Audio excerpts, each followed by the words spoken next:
முனீந்திரகிருபாத்தபோதம் அத்வாதயுக்மருதீருவபிங்கராஜம் பிரயந்தயுகபோதிபரிசந்தம் ஸ்ரீரங்கலக்ஷ்மணமுனிம் சரணம் பிரபத்யே இன்னுயிரு தந்தளித்தவரை சரணம் பொக்கு யானடிவே அவர் குருக்கள் வணங்கி இன்னொருளால் பெரும்போதோர் வந்த வள்ளல் பெரியனம் வியாழ வந்தார் மணக்கால் தம்பீனன் நெறியவன் குறைந்த உய்ய கொண்டார் நாசமுனி சடகோன் வேணிநாதன் இன்னமுத திருமழை என்னிவரை முன்னிட்டு எம்பெருமான் திருவடிகளடைகின்றேனே. ஸ்ரீமான் வெங்கடநாதாரிய கவிதார்க்கிகேசரி வேதாந்தாச்சாரியவர்யோ மே சன்னிதத்தாம் சதாஹிருதி நித்யம் ஸ்ரீயாவதுதயாஜ நிஷேத்யமானம் நிர்வ்யாஜ நிர்பரதயாபரிதம் விபாதி வேதாந்தவேத்யமிஹ மேகவதி சமீபே தீபப்பிரகாசயிதி தெய்வதமத்விதீயம். முளைக்கதிரை குறுங்குடியுள் முகிலையும் உலகும் கடந்து அப்பால் முதலாய் நின்ற அளப்பொரிய ஆரமுதை அரங்கம் மேய அந்தணனை கணருதும் சிந்தையானை விழக்கொழியை மரதகத்தை திருத்தன்காவில் காவில் திருமாலை பாட கேட்டு வளர்த்ததனால் பயன் பெற்றேன் வருகவென்று மடக்கிளியை கைகோப்பி வணங்கினாளே. சரணாகதி சாஸ்திரத்துல சரண்யனை பத்தி தெளிவு வேணும். நாம் சரணாகதர்கள் சரணாகதிக்கு முன்னால் என்ன யோகியத்தையை சம்பாதிச்சுக்கணும்னு தெளிவு வேணும். சரணாகதி செய்யும் பிரகாரங்களையும் அதனுடைய அங்கங்களையும் தெரிஞ்சுக்கணும். சரணாகதிக்கு பிறகு என்ன செய்து கொண்டிருக்க வேணும் என்பதில் நிச்சயமா தெளிவு இருக்க வேணும். பக்தி யோகி பரிசுத்தனா இருப்பான். பக்தி யோகம் இல்லைன்னா கெட்டு போயிடும். சுத்தி இல்லாமல் கெட்டு போயிடும். கெட்டு போனால் அவனுக்கு புருஷார்த்தம் கிடைக்காது. காலம் தாழ்த்தும், கஷ்டங்களா இருக்கும். ஆனா சரணாகதனுக்கு அனுஷ்டானம் முடிஞ்சதுனால வித்யை பூர்த்தி ஆயிடுச்சு. சரணாகதி என்கிறதான வித்யை அனுஷ்டிச்ச உடனே பூர்த்தி ஆயிடுச்சு. அதனால பலன் வரப்போகிற வரைக்கும் என்ன செய்து கொண்டிருக்கணும் என்றால் சுத்தனா இருக்கணும். சுத்தின்றது எப்பேற்பட்ட சுத்தி என்றால் பக்தி யோகி எவ்வளவு பரிசுத்தனாக பெருமாளிடத்திலே பக்தியோட இருந்த அனுஷ்டானங்களையும் விடாம இருப்பானோ அது போலத்தான் இருக்கணும். அதுல ஏதாவது முடியாமல் போனதுனாலே காலத்தினுடைய கோலத்தினாலே ஏதாவது சில குறைகள் இருந்தா அந்த குறைகளை பெருமாள் பெருசா ஒன்றும் நினைச்சுக்கிறது இல்லை. தன்னையும் மீறி ஏதாவது சில தப்புகள் வந்துருக்குன்னா அதுலயும் தெரிஞ்சு பண்ணதா தெரியாமல் பண்ணதா என்று பார்த்து தெரியாமல் தானே பண்ணினான் பாவம் என்று பெருமாள் மன்னிச்சு விடுறாராம். தெரிஞ்சே பண்ணினால் தெரிஞ்சே பண்ணிட்டானே இவன் என்று கோவிச்சுக்கிறார். ஆனா கோவிச்சுண்டாலும் வேண்டியவா விஷயத்துல கோபம் குறைவாதான் இருக்கும். லகுதண்ட பிரபன்னசியான்னு சொல்லியிருக்கு. சரணாகதி எப்ப பண்ணிக்கிறது, நாள் தள்ளி பண்ணிக்கலாமேன்னு சில பேர் நினைக்கிறார். நாள் தள்ளி பண்ணான்னா அது ஒரு 2 விதத்துல நஷ்டம்தான். அது ஏன்னா சீக்கிரமே பண்ணிட்டவாளுக்கு சீக்கிரமே பெருமாளுக்கு வேண்டியவா ஒரு அந்தஸ்துக்கு வந்துட்டா, நித்தியசூரிகளாக வேண்டியவா, நித்தியசூரி கோஷ்டிக்கு போக வேண்டியவா, அதனால பெருமாள் பெரிய அந்தஸ்துல கொண்டு போய் சேர்த்துக்க போறாருன்ற ஒரு அந்த ஆசை பெருமாளுக்கே வந்துட்டதுனால வேண்டியவாளா இருக்கிறதுனால பிரபன்னாள் விஷயத்துல பெருமாளுக்கு கோவிச்சுக்கவும் முடியறது இல்லை. அதான் கொஞ்சமா கோவிச்சுக்கிறார். எப்படி ராஜசபையிலே தண்டனை கொடுக்கச்சே யாரோ ஒருத்தன் தெருவுல போறவன் தப்பு செஞ்சான்னா அவனுக்கு தண்டனை கடுமையாத்தான் இருக்கும். அதே சமயம் அந்த புறத்துல ராணிக்க வேண்டியவன் மந்திரிக்க வேண்டியவா அவ ஏதாவது தப்பு செஞ்சான்னா அப்போ நீயே தப்பு நீயே இப்படி செய்யலாமா என்று கோவிச்சுக்கிறதோட இருக்கலாம். இல்லை ஏதாவது சின்னதா பனிஷ்மெண்ட் இருக்கும். ஒரு ரவுடி ஒருத்தன் வீதியிலே போடுறான், சண்டை போடுறான். சண்டை போட்டா கூட்டு ராஜசபையில கசையாலே அடிப்பான். அதே சமயம் ராஜகுமாரன் மந்திரிகுமாரன் தெருவிலே போனான், யாரோடையோ ஒரு வம்பு சண்டைக்கு வைத்துன்னு வந்துட்டான். என்ன சொல்லுவா அப்படின்னா ராஜா கூட்டு, ஏண்டா வீதி சண்டைக்கெல்லாம் போற, இனிமே போனியா பாரு அப்படின்னு மிரட்டுவான். அவ்வளவுதான், அத்தோடு விட்டுருவான். இன்னும் கேட்டான்னா இவன் சண்டை போட்டதுதான் நியாயம்னு கூட சொல்லுவான். அதனால வேண்டிய ஆளுக்கு தண்டனை குறைவுதான் எப்பவும்.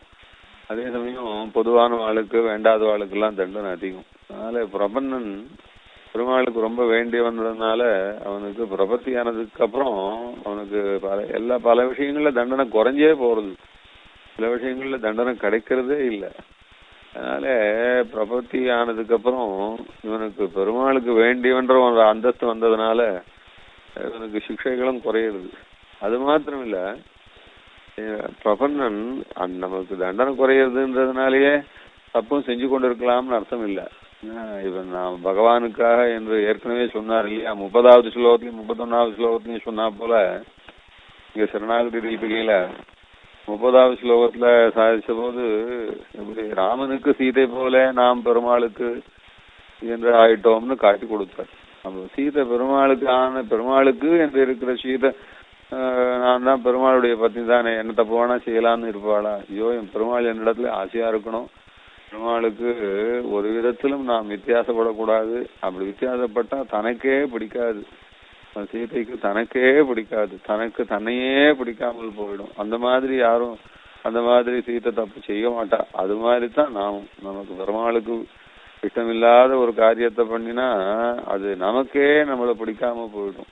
அந்த காரியத்தையும் பிடிக்க கூடாது, அந்த காரியம் பிடிக்காது, பெருமாளுக்கு இஷ்டம் இல்லாம போகக்கூடாது. அதனால பெருமாளுடைய ஆசைக்காக எப்படி இருப்பான்னா அதைத்தான் அப்போ காட்டி கொடுத்தார். எப்படி ராமனுக்கு சீதை எப்படி எப்பவும் இஷ்டமானவளே அப்படியே இருப்பாளோ அது போலன்னுட்டு, அது மாதிரி ஜீவாத்மா சரணாகதிக்கு பிறகு ராமனுக்கு சீதை போல இஷ்டமான காரியத்தையே செஞ்சுட்டு இருப்பான்.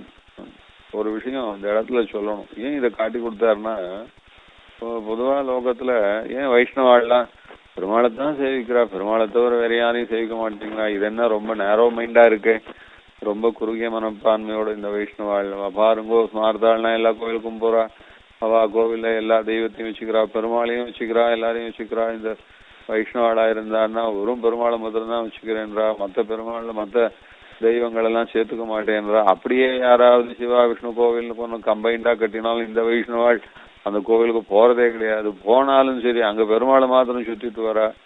ஒரு பிரதோஷம்னா அந்த பக்கம் எட்டி கூட பார்க்க மாட்டேங்கிறா சிவன் அந்த லிங்கம் இருக்கிற சைட்ல.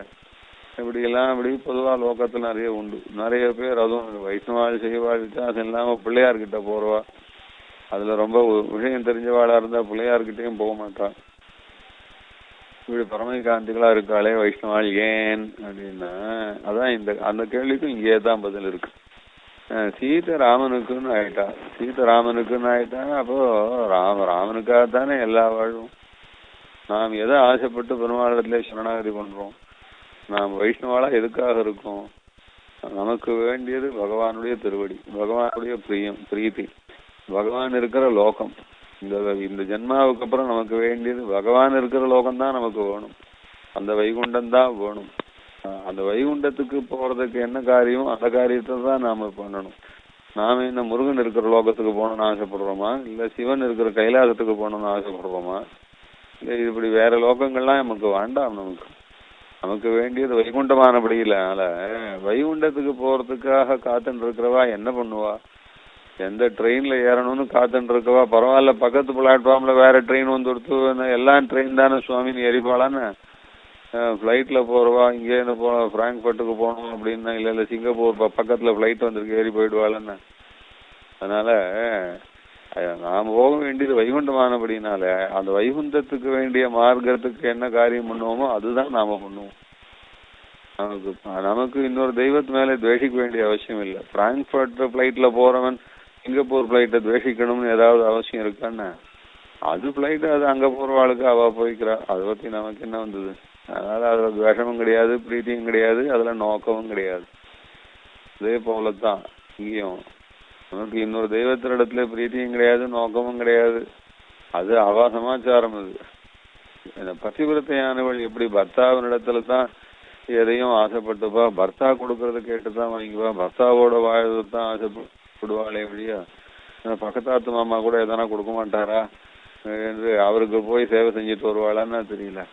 அவரை போய் காலில் விழுந்து கும்பிட்டு நீங்க கொடுக்கறது ஏதாவது இருந்தா கொடுங்கோ என்று சொல்லி ஒரு முழம் பூவை அவர்கிட்ட கேட்டு வாங்கிட்டு வருவாளா?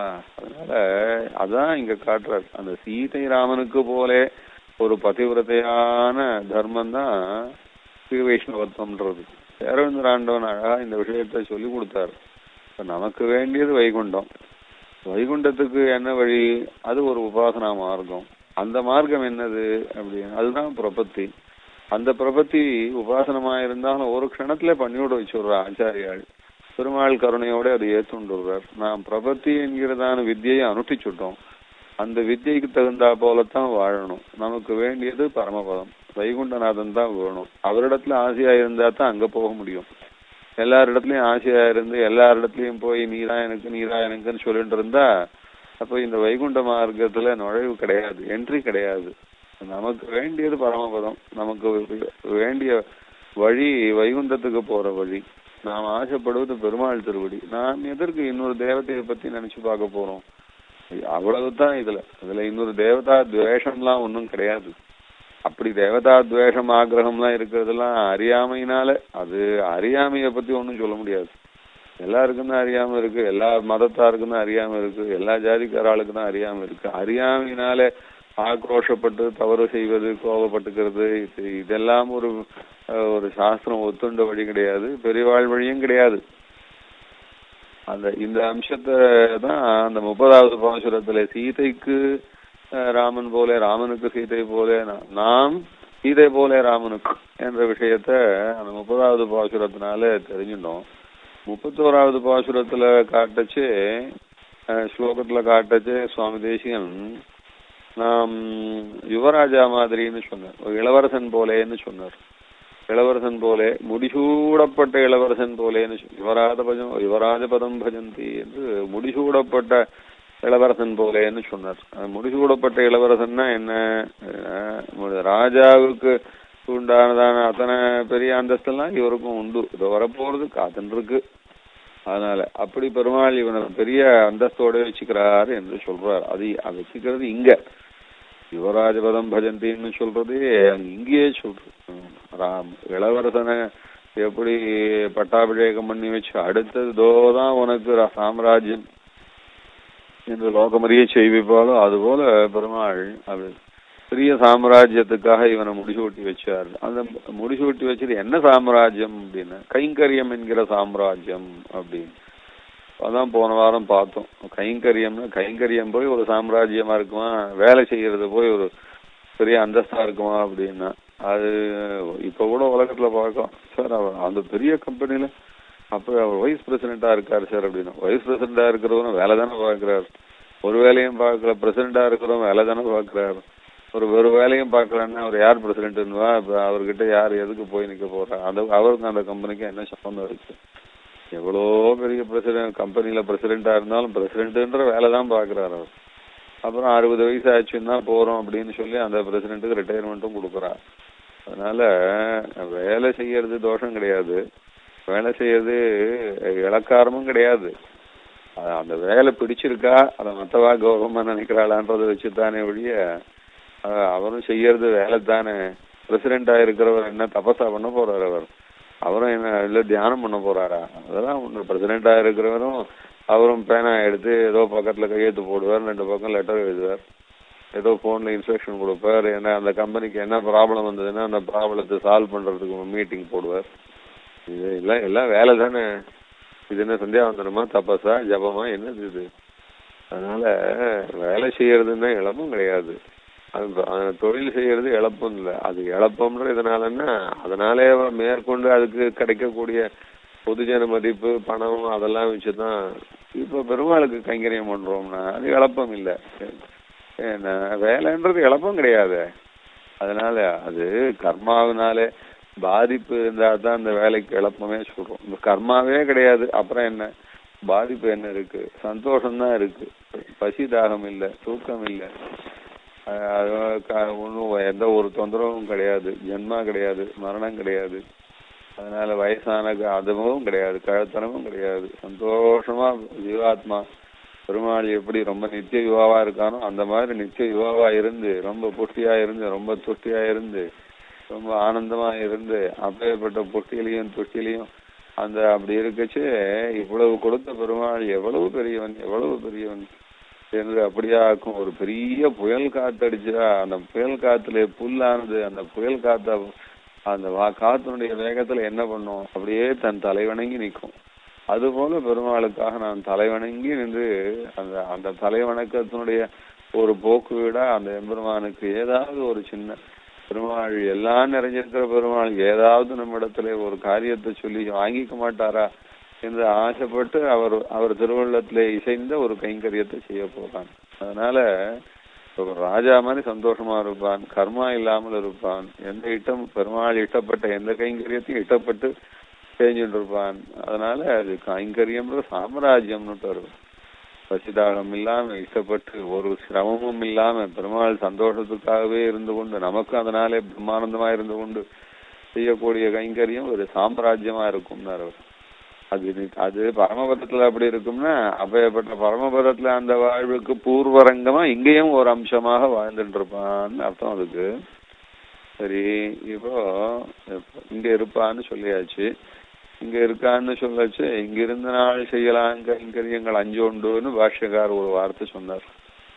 அவருடைய அந்திம தசையில பாஷ்யக்காரர் தான் வைஷ்ணவத்தை ஸ்தாபிச்சு கொடுத்தவர். இப்ப இருக்கிற வைஷ்ணவத்தினுடைய எல்லா பிரகாரங்களும் பாஷ்யக்கார் நிலைநாட்டி கொடுத்தது. இப்படித்தான் கிருதயுகத்துல இருந்துதான் வைஷ்ணவம். அது கொஞ்சம் கொஞ்சமா மாறி வந்துட்டு திருப்பியும் பாஷ்யக்காரர் திருப்பியும் கிருதயுகத்துல இருந்த வைஷ்ணவத்தை இப்ப நாட்டி கொடுத்தார். அதுதான் ஆழ்வார் சொன்னார், கலியும் கெடும் கண்டுகொண்டின் கடல் வண்ணன் பூதங்கள் மண்மேல் என்று பொலிக பொலிக பொலிகா போயிற்று வல்லுயிர் சாபம் நலியும் நரகமும் நைந்த நமனுக்கு இங்கு யாதொன்றும் இல்லை என்று சொல்ற ஆத்மாக்களை பிடிச்சுன்றதான பெரிய சாபம் போச்சு. பாஷ்யக்கார் அவருடைய அனுகிரகத்தினாலே இந்த வைஷ்ணவத்தை பரப்பி வச்சதுனால இந்த வைஷ்ணவத்துல யார் யாரெல்லாம் சேர்ந்துக்கிறாளோ அவளுக்கெல்லாம் ஆத்மாவை பிடிச்சுன்றதான உயிர் சாபம் போச்சு அப்படின்னு. அப்படியாக பொலிக பொலிக பொலிக பாஷ்யக்காரர் திருப்பியும் அந்த கிருதயுகத்திலே இருந்ததான இந்த ஸ்ரீ வைஷ்ணவத்தை இங்க ஸ்தாபிச்சார். திருப்பியும் அந்த மாதிரி ஸ்தாபிச்சு அவர் இப்பேற்பட்ட விஷயத்தை அதுவும் கலியுகத்திலே கிருதயுகம் போல சில பேருக்காவது வாழ்வு கிடைக்கும்படியா பண்ணி வச்சாரோ இல்லையோ.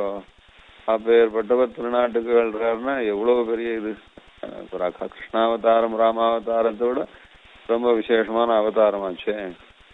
அப்பேற்பட்ட அவதாரம் சமாப்தியா சமயத்துல எல்லாரும் கேட்கிறா, என்ன செய்யலாம் என்ன செய்யலாம், இனிமே நாங்க என்ன செய்ய போறோம், பாஷ்யக்கார் இல்லாத லோகம் ரொம்ப இருண்டு போயிருமே, நாங்க என்ன செய்யலாம்னு. அப்ப அவர் சொன்னார், ஒன்றும் கவலைப்பட வேண்டாம், நாம் அருளி செய்த பாஷ்ய ஸ்ரீசூக்திகள் உண்டு, இதையே சேவிச்சுண்டு இதை பாஷ்யத்தை வாசித்து பிரவர்த்திப்பித்தல், அருளி செயலை கேட்டு பிரவர்த்திப்பித்தல், சுகந்தல் நிலங்களிலே அமுதுபடி சாத்துப்படி திருமாலை இதை சமர்ப்பித்தல், துயத்தை அர்த்தானுசந்தானம் செய்தல், நம்முடையவன் என்று அபிமானிப்பான் ஒரு ஸ்ரீ வைஷ்ணவனுடைய நிழலிலே ஒதுங்கி வர்த்தித்தல் செய்யலாம், யார் யாருக்கு என்னென்ன முடியுமோ அதை செஞ்சுருங்கோ அப்படின்னு சொல்லி ஒரு வரிசையா ஒரு 5 விஷயத்த சொன்னார் அவர். இப்படி சொன்ன வகையில உகந்தொழில் நிலங்களில்னு ஒரு வார்த்தை போட்டாரோ இல்லையோ, அது என்ன உகந்தொழில் நிலங்கள் அப்படின்னா அதான் ஆலயங்களை சொல்ற, கோவிலை பத்தி சொல்றார். கோவில்கள்ல கைங்கரியம் பண்ணணும் அவசியம்னார். இப்ப இந்த 5 விஷயம் சொன்னாரு, இது நித்தியகர்மானுஷ்டானம் பண்ணிண்டு அந்த நித்தியகர்மானுஷ்டானத்துக்கு பாதகம் இல்லாம நித்தியகர்மானுஷ்டானம் பண்ணாம நான் கோவில்ல போய் கைங்கரியம் பண்றேன்னு சொன்னா அது தீட்டு. அது அடுத்தால ஏன்னா ஸ்நானமும் பண்ணல சந்தியையும் பண்ணல பெருமாள் கோவிலுக்கு போயிட்டான்னா, ஸ்நானம் பண்ணாம கோவிலுக்கு போய் கைங்கரியம் பண்ணா எவ்வளவு அத்தீட்டோ அதே தீட்டு தான் சந்தியாவந்தனம் பண்ணாமையும் போனாலும். அதே சமயம் அவர் ஏன் அப்படி பொதுவா சொன்னார்னா, பிராமணாள் கஷத்திரியாள் வைசியாள் சூத்ராள் 4 பேருக்கும் சொன்னதுனால இந்த விஷயத்த அப்போ அதோட அதை எப்படியோ அது எப்படி பொருத்தமோ அப்படி புரிஞ்சுக்கணும். அதுக்காக சூத்ராள் சந்தியாவந்தனம் பண்ணிட்டு தான் கோவிலுக்கு போனோம்னு சொன்னார்னு அர்த்தம் இல்லை. அதான் உகந்தருளின் நிலங்களிலே பெருமாள் ஆசைப்பட்டு பரமபதத்துல இருக்கிற இருப்பு போதும், அங்க நித்திய சூரிகள் தான் இருக்கு, அவளுக்கு மாத்திரம்தான் அது. இங்க பூலோகத்துல நாம அங்கே சேவை சாதிக்கணும்னு எப்படி மிருத சஞ்சீவனி என்று செத்தவாழை பிழைக்க வைக்கக்கூடிய செடி எங்கேயாவது அங்கங்க முளைக்கிறதுன்னு சொல்றாளே, அது போல பெருமாள் இந்த பூமியில ஆள் நிலம் தோய்ந்து விண்ணோர்தொழும் கண்ணன் வைக்காவது அம்பூன் தேனலஞ்சோலை அப்பாலது என்று நித்திய சூரிகள் கூட பெருமாள் அவதரிச்ச பூமி பெருமாள் அவதரித்த க்ஷேத்திரம்னு சொல்லி கீழே பூமியில நின்று பெருமாளை சேவிச்சுட்டு போவாளே, அப்பேற்பட்ட பரமபதநாதனிடத்துல ஆசை வச்ச சூரிகள் கூட சேவிக்கக்கூடிய அர்ச்சாமூர்த்திகள் உண்டே, ஆலயங்கள் உண்டே, அந்த ஆலயங்கள்ல கைங்கரியம் பண்ணணும்னார். அதுல காலத்தினுடைய ஒரு கோலத்தினால கோவில்கள் பல பேராலே ஆக்கிரமிக்கப்பட்டு போச்சு. இப்ப பாரத தேசம் பூரா பார்த்தா எல்லா இடத்துலயும் நாம் கொண்டாடும்படியான பரமகாந்திகள் ஏற்கும்படியான ஆராதனை கிடையாது. சில கோவில்கள்ல தான் இருக்கு, சில கோவில்கள்ல எல்லாம் இல்ல. இப்ப பிரபன்னன் எங்க இருக்கலாம்? அவர் அத்தைவ ஸ்ரீரங்கே சுகமாசன்னு பாஷ்யக்காரரை பார்த்து பெருமாள் சாதிச்சா போல, இல்லைன்னா திருக்குடந்த தேசிகனை 6வது ஆழ்வான் நீங்கே இரும்னு சாதிச்சா போல எல்லாரையும் கூட்டு பெருமாள் கூட்டு சொல்ல மாட்டார். திருக்குடந்த தேசிகனை இங்கே இரும்னு பெருமாள் சாதிச்சதோ, திருக்குடந்தையில் இரும்னு அமுதன் சாதிச்சதோ இல்ல, பாஷ்யக்காரரை அத்தைவ ஸ்ரீரங்கே சுகமாசன்னு சொன்னதோ இருக்கலாம். தாத்பரியம் என்னன்னா, அவளுக்கு பிடிச்ச ஊர் அது. உங்களுக்கு இந்த இடத்துல இந்த திவ்ய தேசங்கள்ல இஷ்டமான திவ்ய தேசங்களிலே பிரபன்னர்கள் இருந்து கொள்ள வேண்டியதுன்னு அர்த்தம் அதுக்கு. எல்லாரும் ஸ்ரீரங்கத்துலதான் போயிருக்கணும், இல்லைன்னா எல்லாரும் கும்பகோணத்துலதான் போயிருக்கணும் அப்படின்னு அர்த்தம்லாம் கிடையாது. உகந்தரளி நிலங்களிலேன்னு அதுக்குதான் பாஷ்யக்காரர் சொன்னார். பெருமாளுக்கு இஷ்டமான திவ்ய தேசங்கள்ல அதுல நமக்கும் சௌகரியப்பட்ட இடங்களிலே இதை ஸ்தான விசேஷாதிகாரம்னு தேசிகம் ரகசிய அதிகாரத்துல விரிவாகவே சாதிக்கிறார். ஆரியாவர்த்த புண்ணிய பூமின்னு சொல்லியிருக்கு. அந்த காலத்துல ஆரியாவர்த்தம் பிரம்மாவர்த்தம் இதெல்லாம் north India, deep north India அதெல்லாம் சொல்லியிருக்கு. ஆனா அது அந்த காலத்துல புண்ணிய பூமி தான். பெருமாள் அவதாரம் பண்ணிருக்கா, ரிஷிகள்லாம் அவதாரம் பண்ணிருக்கா, எங்க பார்த்தாலும் வேத கோஷம். அப்படியே பெரிய தபஸ்விகள் எங்க பார்த்தாலும் தபஸ்விகள் சஞ்சரிச்ச பூமியாகும், யாகங்களான யாகங்கள் என்று ரொம்பவும் அப்படியே எங்கவா புண்ணியமும் அந்த சுத்தியும் தான் இருந்தது. அந்த மாதிரியான காலங்கள்லாம் போச்சு. இப்போ யுகஸ்வபாவத்தாலே இப்போது ஆரியாவத்தாதி புண்ணிய தேசங்கள் எல்லாம் இப்போது கலி பிரபாவத்தினாலே கலங்கி இருக்கு என்பதனால எங்க இருந்துக்கலாம்னு எல்லாருக்கும் ஒரு சந்தேகம் தான் வந்தது. தேசியம் காலத்திலயும் வந்தது. அதுதான் தேசியம் சாதிச்சார். எந்த இடத்துல பாகவதாள் இருக்காளோ, பாகவதாளுக்கு அனுஷ்டானத்துக்கும் பகவத் கைங்கரியத்துக்கும் சௌகரியம் இருக்கோ அந்த க்ஷேத்திரத்துல வசிக்கிறது தான் இப்போதைக்கு ஏத்தமானது. அதுல ஒன்றும் தப்பு இல்லை. பாகவதாள் எங்க விரும்பி இருக்காளோ அந்த க்ஷேத்திரத்தை அதையே பெரிய க்ஷேத்திரமா வசதியா நினைக்கணும். அதுக்கு ஒரு கதையும் சொல்றா. அது சுவாமி தேசியம் எடுத்திருக்காரு.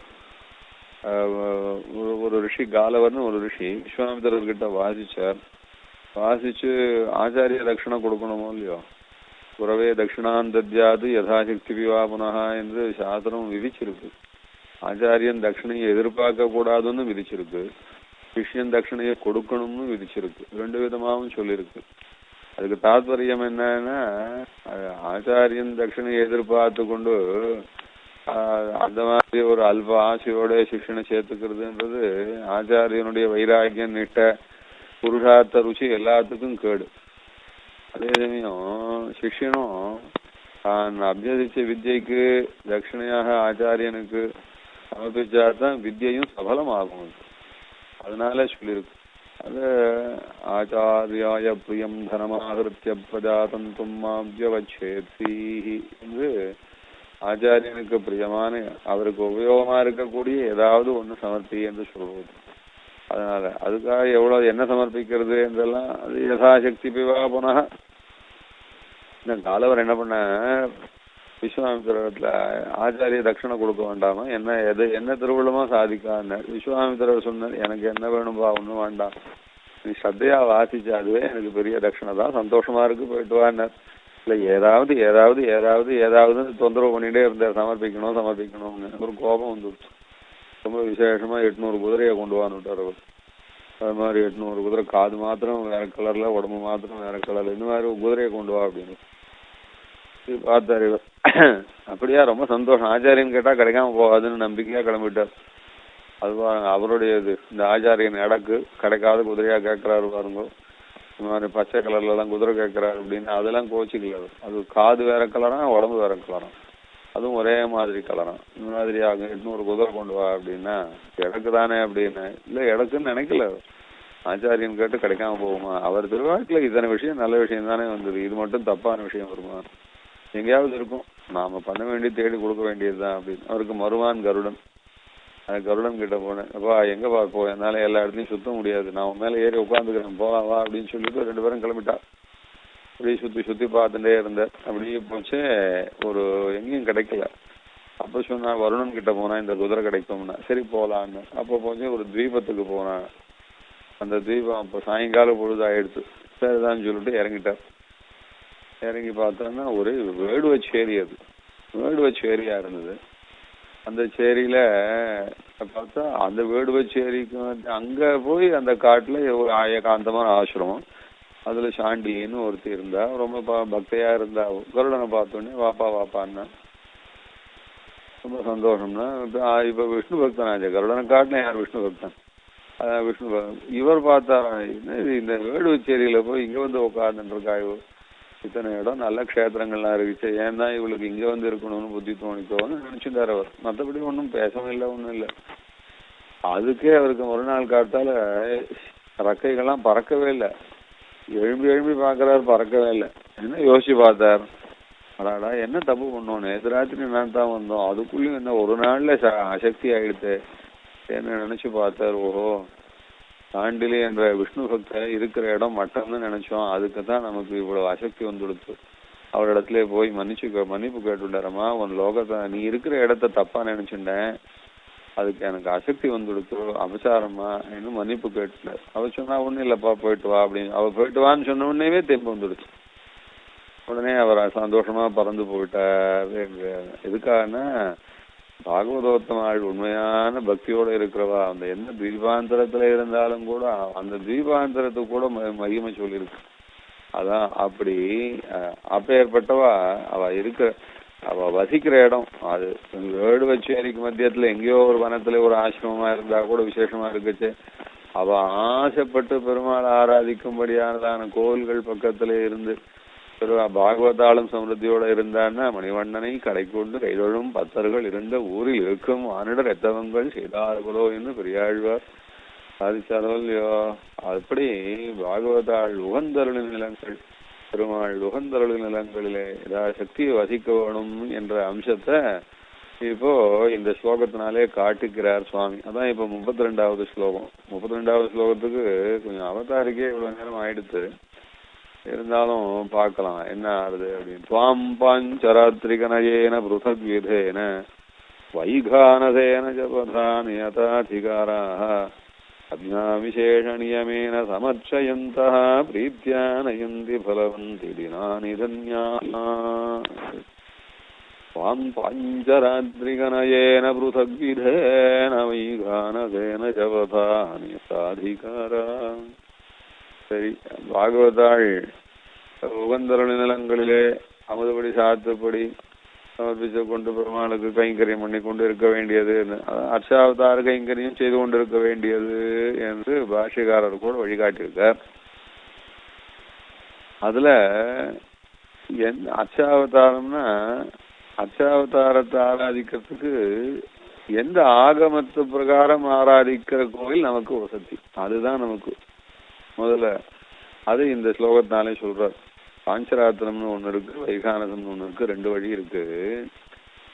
பாஞ்சராத்திரிகனயேன பிருதக் விதேன, பாஞ்சராத்திரிகனயேன. அடுத்தது வைகானதேன ஜபதா நியதாதிகாரா. கேரளால போனா அவ நம்பூதிரி பூஜை பண்றா, அவ ஏதோ ஆகமங்கள்லாம் வச்சுட்டு இருக்கா, அது பிரகாரம் பண்றா. பத்ரிகாசிரமத்துல போனா இதே நம்பூதிரி பூஜை தான் அங்கேயும் நடக்கிறது. அவனு ஏதோ ஆகமத்தை வச்சுட்டு ஏதோ பூஜை எல்லாம் பண்றா. புருஷோத்தம கஷேத்திரம் பூரியில போனா அது ஒரு மாதிரி இருக்கு. பண்டரிபுரம் விட்டலநாத் அங்கெல்லாம் போனா ஆகமங்கள்லாம் வேறாத்தான் இருக்கு.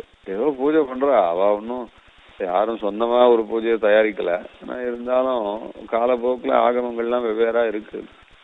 தேசம் பூரா ஆகமங்கள். இதே சமயம் நம்ம இங்க ஆழ்வார் அவருடைய செய்த கஷேத்திரங்கள்ல தமிழ்நாட்டிலே பார்த்தா தமிழ்நாட்டிலே பாஞ்சராத்திரம் வைகானதம்னு இருக்கு. இந்த தேசியம் சாதிக்கிற பாஞ்சராத்திரமும் வைகானதமும் இந்த 2 மார்க்கத்தினாலே மட்டும் ஆராதிக்கப்படுகின்ற அர்ச்சாமூர்த்திகள் விசேஷமானவா. பரமகாந்திகளா இருக்கிறவா இந்த மூர்த்திகளுக்கு கைங்கரியம் பண்ணி கொண்டு இருக்கிறத விசேஷமா நினைச்சு யாவத் காலம் யாவத் ஜீவம் தேக யாத்திரையை நடத்தணும். இதுதான் வசதியா இருக்கும் என்று காட்டுறது. மற்ற உகந்தர நிலங்களிலே மற்ற க்ஷேத்திரங்கள்ல ஆகமம் வேறுபடுறதுனால அங்க ஆகமம் வேறுபடுறதுன்றது எதை காட்டுறது தெரியுமோ இல்லையோ, அதுல ஒரு விஷயம் இருக்கு. இந்த 2 ஆகமத்தை மாத்திரம் ஏன் இவ்வளவு விசேஷமா எடுத்திருக்காருன்னா, இந்த 2 ஆகமும் தர்மார்த்த காம மோட்சங்கள் என்று சொல்லும்படியான விஷயங்கள்ல அதுல மோட்சத்தை கொடுக்கக்கூடிய பெருமாள் என்றதான ஒரு நிலையில இங்க பிரதிஷ்டையும் ஆராதனமும் விசேஷம். இதே மற்ற ஆகமங்கள்ல பார்த்தா தர்மார்த்த காமங்களை கொடுக்கக்கூடிய பெருமாள் என்ற விஷயத்துல முக்கியத்துவம். நமக்கு மோட்ச பிரதானமான பெருமாள் தான் முக்கியம். அப்படி இருக்குச்சே, மோட்ச பிரதானமான பெருமாளுக்கு உண்டானதான ஆகமங்கள்னு பார்த்தா இந்த ஆகமம் 2 தான். இதைதான் பாஷ்ய நாதமுனிகள் தொடங்கி எல்லாரும் இசைஞ்சிருக்கா. அதுலயும் ஒரு ஹிஸ்டாரிக்கலா பார்த்தா ரொம்ப ஒரு ஃபைட் இருந்திருக்கு. அதைத்தான் சுவாமி தேசிகன் சரிப்படுத்தியும் கொடுக்குறாரு இந்த ஸ்லோகத்துல. அது என்னன்னா, பாஞ்சராத்திரம்ன்றது ஆதியில இருந்தது. அந்த நாமெல்லாம் அந்த ஸ்ரீ வைஷ்ணவ அனுஷ்டானம் எல்லாம் அநேகமா பாஞ்சராத்திரத்தை அனுசரிச்சு வந்ததுதான். அது விசேஷமான ஸ்ரீ வைஷ்ணவ அனுஷ்டானம். நாம் இப்போ சமாசிரயணம் பண்ணிக்கிறோம், துவாதச ஊர்துவ குண்டங்கள்லாம் பண்ணிக்கிறோம். இதெல்லாம் வேத மந்திரங்கள்ல தேடி கண்டுபிடிக்கிறது ரொம்ப கஷ்டம். இல்லன்னு இல்ல, சுவாமி தேசிகன் சச்சரித்திர ரக்ஷையில நல்லா எடுத்து காட்டுறாரு. எல்லாம் சமாசிரம் பஞ்சசம்ஸ்காரம் பண்ணிக்கிறதோ ஊர்துவம் சாதிக்கிறதோ எல்லாம் வைதிகம்தான், வேத மந்திரங்கள்ல இருந்து வந்ததுதான், அதுக்கு அடுத்தது இதெல்லாம் காட்டுறாரு அவர். ஆனா அதுலயும் போக அதெல்லாம் சொல்பமா இருக்குச்சு. பாஞ்சராத்திர ஆகமங்கள்லாம் நல்ல விசாரமா சொல்லி கொடுத்து அந்த பாஞ்சராத்திர ஆகமும் அப்படியே பரம வைதிகம் என்று அந்த காலத்துல இருந்தது. காலம் போக போக போக கொஞ்சம் கொஞ்சமா எப்பவுமே நல்ல விஷயத்துக்கு பாதிப்பு ஏற்படுறது. அதுல அப்படி கொஞ்சம் கொஞ்சமா நிறைய பேருக்கு கலக்கம் வந்தது. அப்புறம் செய்வாளா போன எப்படி அடிபட்டு போய் கடைசியில பாஞ்சராத்திர ஆகமத்துக்கு அடியோட மதிப்பு இல்லாம போயிடுது. அந்த மாதிரி கோயில்கள்லாம் போயிடுது. பாஞ்சராத்திர ஆகம கோயில்கள்லாம் அந்த பூஜையே போயிடுது. ஆனா அதே சமயம் வைகானச ஆகமும் இதுவும் இருக்கோ இல்லையோ, இதுவும் மோட்ச பிரதானமான ஆகமம். மோட்ச பிரதானமான ஆகம்னா பெருமாள் மோட்சப்பிரதராகவே பெருமாள் இங்க ஆராதிக்கப்படுறாரு. அதனால அப்பேற்பட்ட பெருமாளானபடினால இந்த வைகானச ஆகமும் பாஞ்சராத்திர ஆகமத்துக்கு 2த்துக்கு மாத்திரம் முக்கியத்துவத்தை காட்டுறாரா இங்க தேசிகன். அந்த வைகானச ஆகமம் மட்டும் ஓரளவு காப்பாத்திட்டு வந்தா. வைகானச ஆகமத்தை அனுஷ்டிக்கிறவா அந்த பரம்பரையை சேர்ந்தவா காப்பாத்தின்னு வந்தா. தேவைகானசா ஏவாலாஹ தேவாலகியாஹ என்றெல்லாம் வரும். பெருமாள் அவதரிக்கிறது பல வழிகளில அவதரிக்கிறார். தேவகி கர்ப்பதம் பூதம் என்று சொல்லும்படியா தேவகியினுடைய இந்த பெண் வயத்திலே கூட வந்து அவதரிக்கிறார். அதே மாதிரி கௌசல்யனுடையதான வயத்துல வந்து அவதரிக்கிறார் என்றெல்லாம் இருக்கு. அதே மாதிரி பெருமாள் பிறக்கிறது என்பது பல விதத்துல உண்டு. அதுல பிரம்மாவனிடம் கூட பிறக்கிறார் பெருமாள்.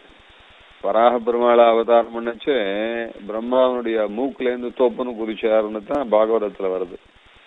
பெருமாள் பிரம்மாவனிடம் கூட வந்து பிறக்கிறார். அதே மாதிரி பெருமாள் பகவத் அம்சமாக ஒரு ரிஷி அவதாரம் பண்ணினார். பெருமாளுடைய அம்சமாக ஒரு ரிஷி அவதாரம் பண்ணி அந்த ரிஷி எங்கேருந்து பிறந்தார்னா பிரம்மாவனுடைய நகத்திலேருந்து வந்தாராம் அவர்.